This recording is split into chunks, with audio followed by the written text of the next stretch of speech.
যখন পাশে কেউ ছিল না তখন মা মা না থাকলে যে কবেই আমি। ওর বাবা? কিরে, ওর কোনো খবর পেলি? ফোন তুলছে না, বাড়িতে নেই বোধহয়। ফোন বাবা তুলছে। আরে শোন, আমি রিসেপশনে বলে দিয়েছি তোদের আসতে একটু দেরি হবে। এই তো। কি হলো? ও বাড়িতে নেই। মানে? কাল কাল রাত থেকে নেই। ওর বাবা তো তাই বললো। তো তার মানে আবার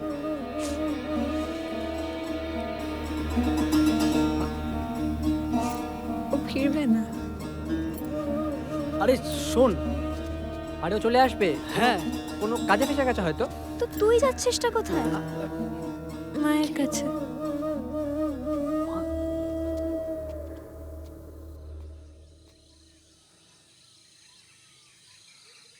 তোমার সাথে তো তাও তোমার নিজের বলতে কেউ একজন ছিল। তোমার বাবা এসকে মুখার্জি, উনি কি তোমার বাবা? সত্যি কি ওনাকে খুঁজতে তুমি এখানে এসেছো? না, আমার সাথে তো কখনো আলাপ করাওনি, কিন্তু আমি জানি ওনাকে কোথায় পাওয়া যাবে। তুমি চাইলে আমি তোমাকে নিয়ে যেতে না, পারি। আমাকে ওখানে একা যেতে হবে।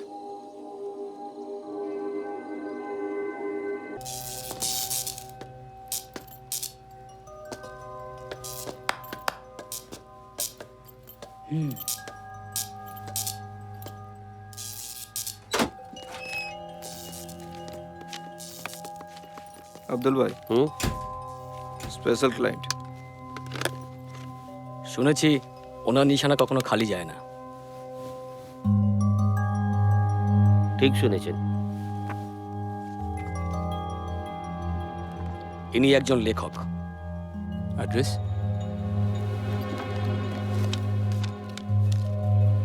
সেটা খোঁজার জন্য ডাবল। জায়গাটা দক্ষিণ ঝাড়খণ্ডে। হয়ে যাবে। 1 সপ্তাহ।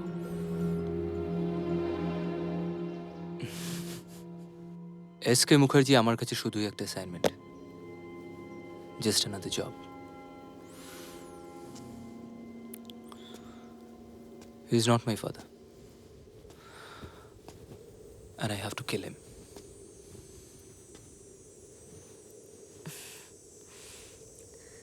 আমার পরে আর কতজনকে মেরেছো?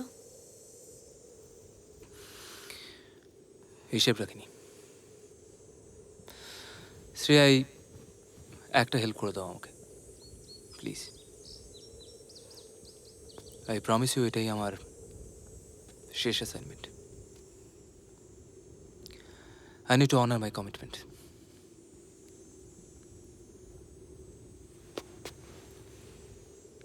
বাহ, বড় হয়ে গেছো, কমিটমেন্ট রাখতে শিখেছো। মানুষ তো নিজের ভুল থেকেই শেখে Shreya. Unfortunately I chose time to teach me how to face my problems. এখন বুঝতে পারছি সেই সময়টাই আমার হাতে আর নেই। তোমার লাগেজ নিয়ে আমার বাড়িতে চলে এসো, তোমাকে এসকে মুখার্জির সন্ধান দেব।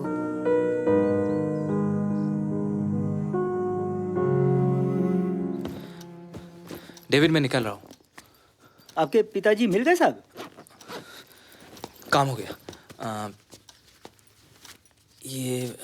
ये तुम रख लो। Thank you. लेकिन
শ্রেয়া, কোথায় ছিলে শ্রেয়া? আমি দেখলাম দরজায় তালা লাগানো। প্লিজ শ্রেয়া, এরকম আর করো না আমার সাথে। চলো।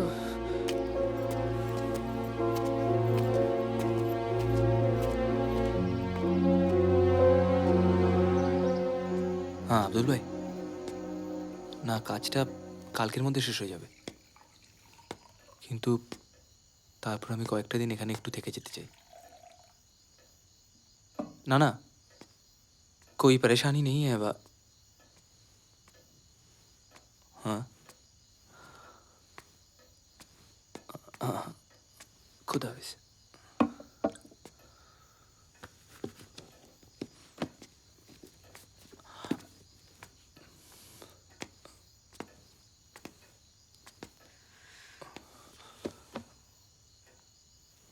শ্রেয়া,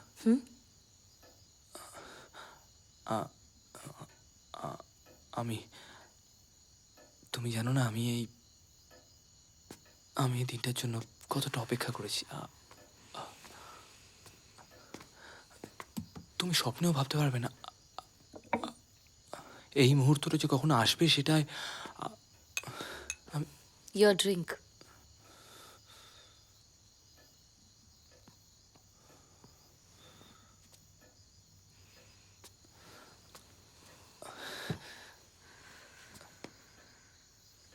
আমরা বসো।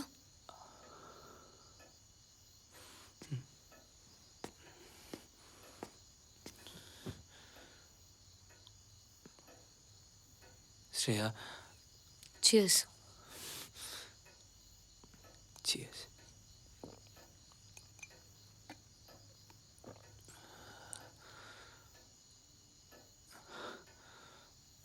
শ্রেয়া, আমি তোমাকে প্রমিস করেছি যে এটাই আমার শেষ অ্যাসাইনমেন্ট।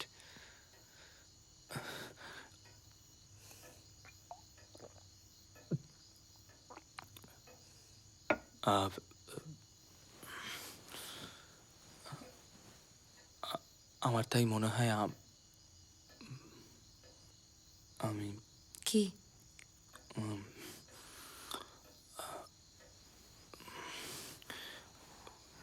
আমি শ্রেয়া, আমি শ্রেয়া,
রিল্যাক্স। এক্সিট করো না। It's just a relaxant. তোমার মাসেলস টেম্পোরারিলি প্যারালাইজ হয়ে গেছে। ভয় নেই, কিছু হবে না। তোমার হার্ট রেট, পালস সব নর্মাল আছে।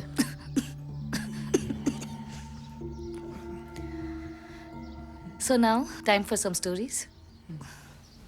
তোমাকে তো এস কে মুখার্জির সঙ্গে পরিচয় করাতেই হবে, যাকে তুমি মারতে এসেছো। তুমি এতদিনে নিশ্চয়ই জেনে গেছো ওনার দুটো খুব ভালো বই পাবলিশ হয়েছে, দুটোই দারুণ বিক্রি হয়েছে, কমার্শিয়ালি হিটস। সবাই এখন অপেক্ষা করে আছে ওনার তৃতীয় বইটা কবে বেরোবে। কিন্তু যেটা তুমি জানো না, এসকে মুখার্জি আর আমি খুব ক্লোজ।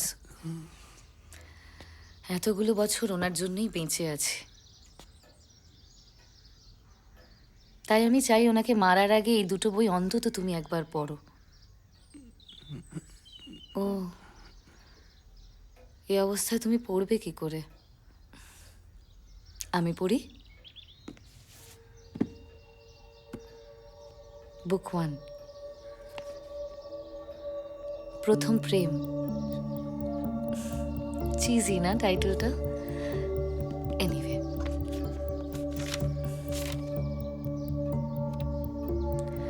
ইস্টারের দিন চার্চে বসে মৌসুমী ভাবছিল মাকে একলা ছেড়ে ওকে কয়েকদিনের মধ্যেই কলকাতায় চলে যেতে হবে। কলকাতার একটা ভালো স্কুলে অ্যাডমিশন পেয়েও গেছে। বোরিং? দাঁড়াও, তোমাকে ইন্টারেস্টিং জায়গাগুলো একবার পড়ে শোনাই। মৌসুমী ওই গাছের তলায় বসে অপেক্ষা করছিল যখন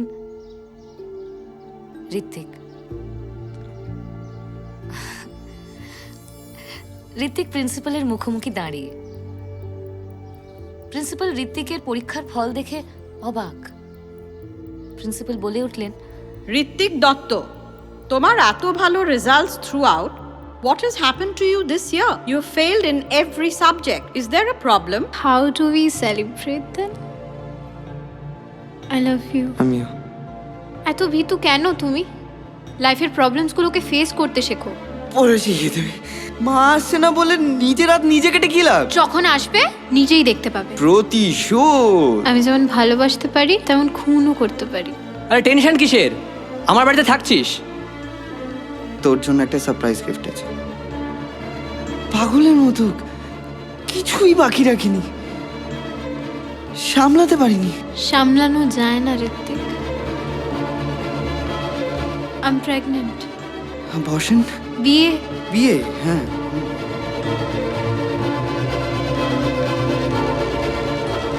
তুই যাচ্ছিসটা কোথায়? মায়ের কাছে। End of book 1। déjà vu, right? যেন সব ঘটনাগুলো আগেই ঘটে গেছে। সত্যি তো ঘটে গেছে, তাই না ঋত্বিক? কৌশিক,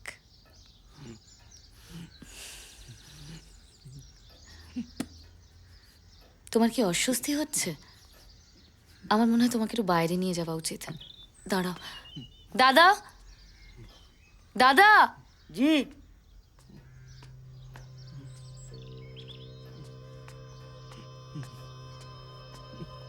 जी मैडम। ডেভিড দাদা আমাদের ফ্যামিলি মেম্বারের মতোই। মা যখন খুব অসুস্থ তখন ডেভিড দাদাই দেখাশোনা করেছে। দাদা, ওনাকে একটু বাইরে নিয়ে যেতে হবে। जी मैडम, अभी व्हीलचेयर लेके आते हैं।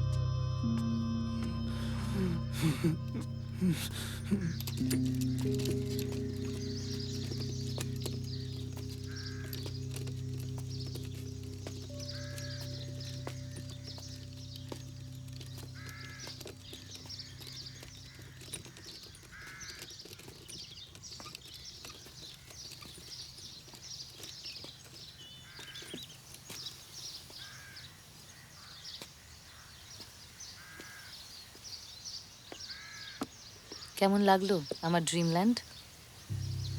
পলিউশন নেই, কংক্রিটের জঙ্গল নেই, ট্রাফিক জ্যাম নেই, ভিড়ভাট্টা নেই, ড্রিমল্যান্ড।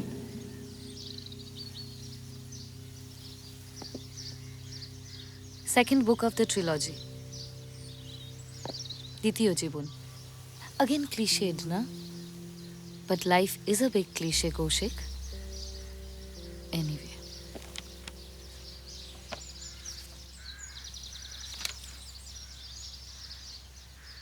মৌসুমী ওর মায়ের কাছে ফিরে যায়, ওর একমাত্র খুঁটি। নিশ্চুপ, ভাবলেশহীন, নিথর,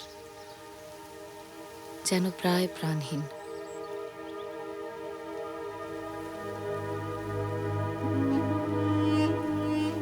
স্মৃতির পৃষ্ঠাগুলো উল্টাতে উল্টাতে মৌসুমীর অনুভূতির বাঁধ ভাঙল। মা সবকিছু জানতে পারল। মা আর মেয়ে যত্ন নিয়ে ওদের ভবিষ্যতের অপেক্ষায় দিন কাটাতে শুরু করলো। মৌসুমীর মুখে হাসি ওর নিঃশ্বাস নেওয়ার কারণটাকে স্পষ্ট করলো। 1 মাস পর হঠাৎ মৌসুমীর মুখের হাসিটা অনন্তকালের জন্য হারিয়ে গেল। ডক্টর বললেন অতিরিক্ত অবসাদের কারণে শরীরের CRH এর মাত্রা বেড়ে গেছে, তাই এই গর্ভপাত। ডিপ্রেশন কিলড হার আনবর্ন চাইল্ড।